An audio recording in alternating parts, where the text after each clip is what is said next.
మీ ఎలాంటి వ్యాపార ప్రకటనలకైనా వెంటనే మా ఛానల్ సంప్రదించండి. ఓం సదాశివసమారంభాం వ్యాసశంకరమధ్యమాం అస్మదాచార్యపర్యంతాం వందే గురుపరంపరాం. జ్యోతిషాస్త్రాన్ని భావితరాల వారికి ప్రసాదించిన ఋషుల యొక్క పాదపద్మానికి నమస్కారం చేసుకుంటూ, అలాగే నాకు ఈ జ్యోతిష విద్యను నేర్పిన గురువర్యులు జ్యోతిష బ్రహ్మ కీర్తిశేషులు శ్రీ ఏరంకి సూర్యనారాయణమూర్తి గారు, సూర్యశ్రీ దవజ్ఞ గారి యొక్క పాదపద్మాలకు నమస్కారం చేసుకుంటూ, ఓం శ్రీ మహాగణాధిపతి నమః, శ్రీ గురుభ్యో నమః, హరి ఓం. వీక్షకులందరికీ నమస్కారం. నవంబర్ నెల 23వ తారీఖు లగాయితూ నవంబర్ 29వ తారీఖు వరకు ఉండేటువంటి గ్రహగతుల ఆధారంగా ద్వాదశ రాసుల వారికి ఈ వారం ఏ విధమైనటువంటి శుభాశుభ ఫలితాలు కలగబోతున్నాయో ఈ కార్యక్రమం ద్వారా తెలుసుకుందాం. అందులో భాగంగా ఈ వారం ఉండేటువంటి గ్రహగతులను గమనిద్దాం. ఈ వారంలో కర్కాటక రాశి యందు గురువు సంచారం చేస్తూ ఉన్నారు. సింహరాశి యందు కేతువు, తులారాశి యందు బుధుడు, అలాగే వృశ్చిక రాశి యందు కుజ రవి శుక్రగ్రహాలు, అలాగే కుంభరాశి యందు రాహువు, మీనమందు శనేశ్వరుని యొక్క వక్రగతి. ఈ శనేశ్వరుని యొక్క వక్రగతి కూడా ఈ 28వ తారీఖు తోటి పూర్తి అవుతూ ఉన్నది. అలాగే చంద్రుడు ఈ వారంలో ధనస్సు, మకర, కుంభ రాశులు యందు సంచరించబోతూ ఉన్నారు. ఇటువంటి పరిస్థితుల్లో ద్వాదశ రాశుల వారికి ఏ విధమైనటువంటి ఫలితాలు కలగబోతున్నా తెలుసుకుందాం. వృషభ రాశి వారికి ఈ వారం మధ్యస్థమైనటువంటి ఫలితాలు గోచరిస్తూ ఉన్నాయి. ముఖ్యంగా ఈ రాశి వారికి సప్తమ స్థానంలోకి గ్రహాలన్నీ చేరి ఉండడం వల్ల, అలాగే శని యొక్క వక్రగతిని పూర్తి చేసుకోవడం వల్ల ఈ వారంలో కొంత ప్రభావితం అవుతూ ఉన్నాయి కొన్ని రకాలైనటువంటి గ్రహస్థితులు. ముఖ్యంగా ధనధాన్య సమృద్ధి అనేటువంటిది ఈ రాశి వారికి ఉంటుంది. లాభస్థానమందు శనేశ్వరుడు వక్రగతిని వదిలిపెట్టి రుజమార్గమయందు ప్రయాణం చేస్తూ ఉన్నప్పుడు అటు ఆర్థికాభివృద్ధి ఉంటుంది, ఆరోగ్యాభివృద్ధి ఉంటుంది. అయితే సామంత జన విద్వేష దారాపీడాసుతామయం అన్నది శాస్త్రం.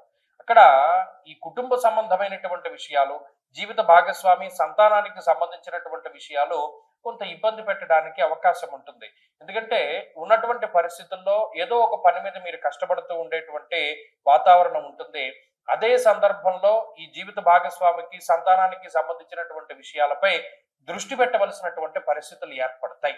అవి కొంత మీ యొక్క పనిని పాడు చేసేటువంటి పరిస్థితులు ఉంటాయి. అటు వెళ్ళలేరు, అలానే ఇటు వెళ్లకుండా ఉండలేనటువంటి పరిస్థితులు గోచరిస్తూ ఉన్నాయి. అంతేకాకుండా ఈ రాశి వార్లకి 6వ స్థానమందు బుధుడు, ఈ రాశికి పంచమ స్థానాధిపతి బుధుడు 6వ స్థానమందు స్థితులై ఉండడం అనేటువంటిది ఒక యోగకరమైనటువంటి విషయము. లౌకిక వ్యవహారాలు, కోర్టు కేసులు, న్యాయస్థాన సంబంధిత విషయాలు, వాహన సంబంధమైనటువంటి విషయాలు, ఇటువంటివన్నీ చాలా సాఫీగా ముందుకు సాగడానికి అవకాశం ఉంటుంది.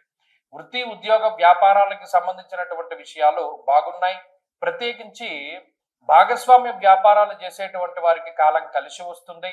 అలాగే వృత్తిలో నిబద్ధతతోటి ముందుకు సాగగలుగుతారు. చాకచక్యమైనటువంటి నిర్ణయాలను తీసుకోగలుగుతారు.